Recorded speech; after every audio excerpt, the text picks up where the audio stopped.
Hello everyone. So as you see, this is a new spot for my videos. I'm at the beach in Casey Cape.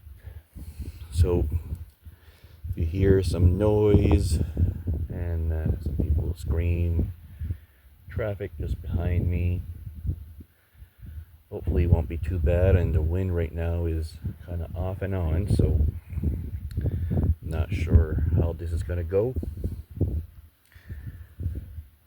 So today I want to talk about how spiritual community has been infiltrated.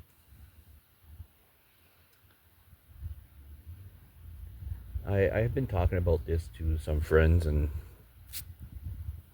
I've been kind of avoiding talking about this because I don't like talking bad about people. And it's just becoming more and more obvious to me that these spiritual retreats that are $2,000 or some sort of elevated price, that such as that, or like yesterday I was looking at some festivals, some spiritually based festivals, and I found one that was a 4 or 5 day event, and it was in Guatemala. I was all excited about it because we're heading that way, but I was excited until I seen the price, which was $1,600. And Guatemala is a very inexpensive country, so to have a price like that was simply shocking to me. And it's, like I said, very aligned with what I've been seeing with people that are doing spiritual retreats. And for, let's say, 1 day event, they charge like $2,000. And if anybody ever confronts them about it, and then we pull up the abundance card, and that if you feel that it is too expensive and you don't feel abundant, and it's like my friend Louis George once said, that people like that say such a thing, I say that, well, if you need to charge $2,000 for a day event, you don't feel abundant, so you feel the need to charge these elevated prices. And it's the same with like some of my friends, and again, I'm not going to name names, but people that I'm friends with, and we haven't talked in over a year. The only time I hear about them is when they send me a message about an event they're hosting, or somewhere they're gonna be having a table, and they're charging, let's say, like I don't know, $200 an hour. So it's these people that I'm talking about, where they never even reach out and say, "Hey Marcel, how's it going? I haven't talked to you in so long. I'm hoping that you're well." No, none of that. It's all business. It's all about making more money. And because of the elevated prices these days, where inflation has kicked in, many so-called spiritual people say that, well, everything else has gone up, so I'm going to put up my prices. It's like a bandwagon kind of thing, where everybody else is doing it, so I'm going to do it too. Doesn't matter if it's wrong or right, I'm going to do it too, because it's the fashion of the day. So it's very disturbing for me to see these things. And there's even some people that I'm sure they're thinking about in their heads, well, I should front run the inflation that's going to come, and I should raise my prices right now. You know? Because I know that cost of living is going to increase in the future, I should be I should be elevating my prices even more. And the justification is, well, life is expensive, and everybody else is doing it, so I should be doing it too. This is pure spiritual greed and spiritual ego. And there's a lot of people that don't want to get called up on this, but they're not really spiritually tuned, these people. They take advantage of people. They will say, oh, have you always wanted to be free? Well, if so, I can free you with my 10-step program. And again, there's nothing wrong with having a program, but there's a savior complex here where people go out, try to save other people, and they believe whatever has helped them will help everyone. And they should become rich because of whatever technique they have developed. And I've said this in a video before, where the real currency for spiritual people is not money. That is the idol that people worship, false idol. And a lot of people, they go about their spiritual practices where they try to develop some marketing. So that marketing is to make more money. And then the secondary thing that they're concerned about is helping others. Well, they've inverted the whole thing, where it should be about helping people first and foremost, and money comes after. But I guess that's what is expected from people that are lost. They don't really understand what has real meaning, what has real value. And so they look at money, fame, greed as their sort of God. And how do we deal with these people?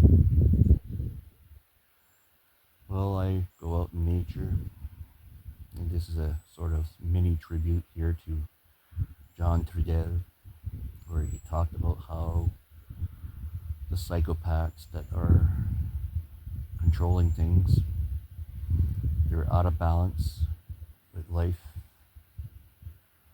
and they've thrown us out of balance. And the way that we regain our balance is by reconnecting with nature.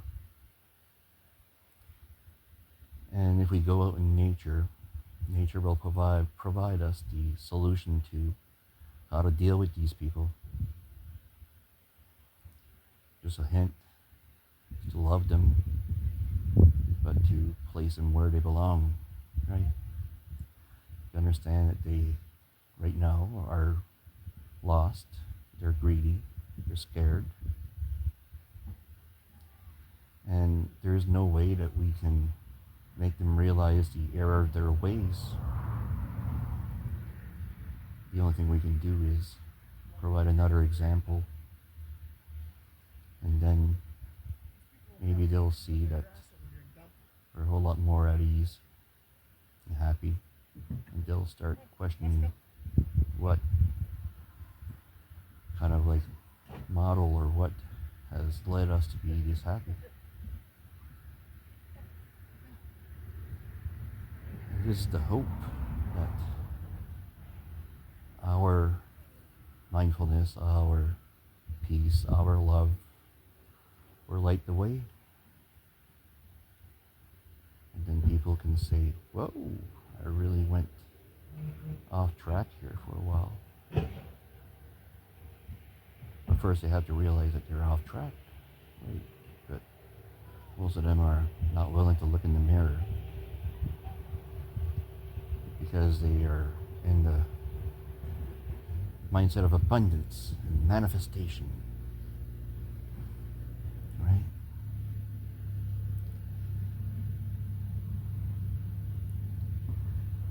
It is sad what we have become, where everything has been marketed as something to make money off. Do you remember when we started bottling water? Are you that old?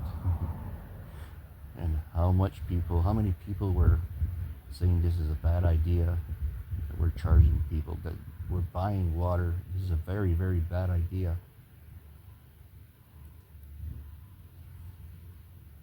And now we have a world filled with plastic bottles, not just because of the pop, but because of the bottled water.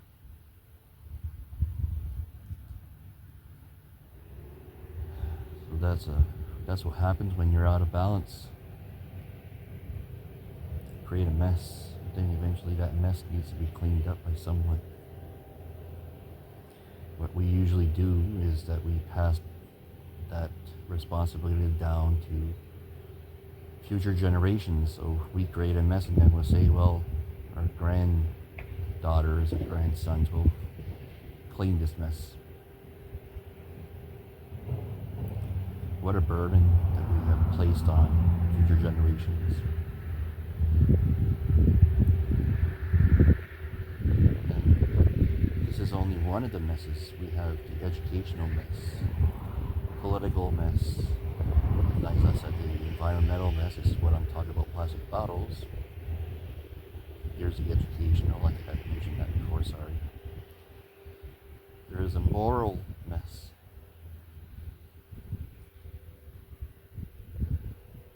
We have really lost a plot in so many ways. But we have to snap out of this delusion that says that this is the only way to do things, right? Where this is the same they say for capitalism, where, oh, it's not the perfect model, but it's the best one we've got. It's either that or communism, right? It's the same coin, just a different side of the coin, and trying to make me choose between two finite possibilities when there is an infinite amount of possibilities. What about libertarianism? What about anarchy? What about agorism?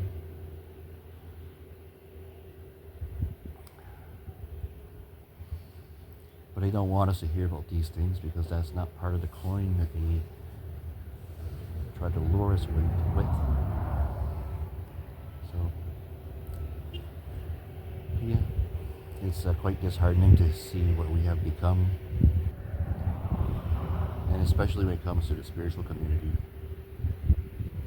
where it's all about, well, there's a quote that I seen this morning that really nails it, that said, the quote goes, so some people climb the mountain to be seen, while others climb the mountain to see.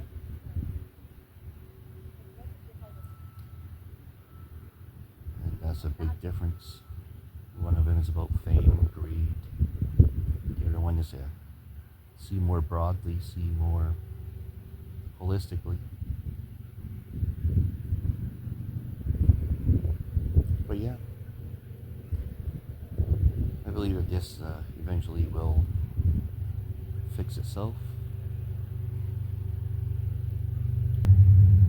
But in order for this to fix itself, we need to fix ourselves first and foremost. This is the most important thing, that we need to be the change that we want to see in the world. We need to lead by example. Or like Buckminster Fuller says, we need to create a system that makes the old system obsolete. We don't have to fight this system. We don't have to confront it.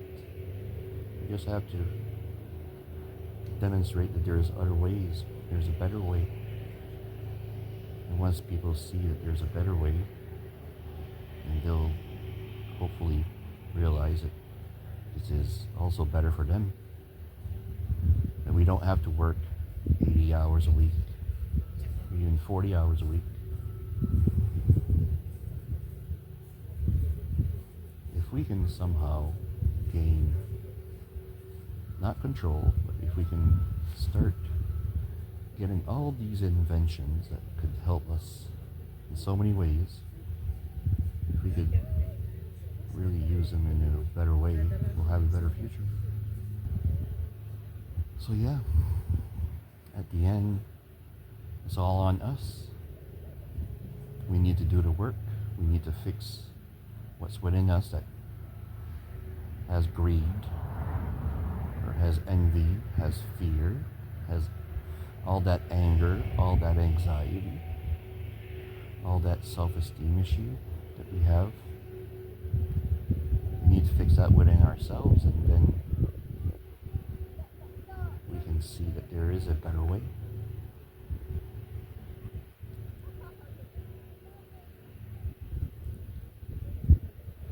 It's getting to the point where people are burning out. Right? There's people that are working 80-hour weeks now to make ends meet, and they're slowly losing the battle, even working 80 hours a week. So obviously, the whole mentality of working harder, working longer, works up to a certain point. I think right now we are forced to work smarter. It's not just working harder that counts, but working smarter. And I'm very much aligned to that. Where we don't have to destroy our bodies in order to do our job. We can do it without destroying ourselves. But yeah, this is a shorter video than usual. I'm not sure how long this is going to be because I don't have the camera in front of me, or I should say my phone, that shows me how long this video is going to be. But I think I've covered the important things I wanted to talk about. So I'm going to wish you well. I'm gonna hope that you enjoy the beautiful day that we have here right now. That you love yourself and you find your way. So I love you all, and until next time.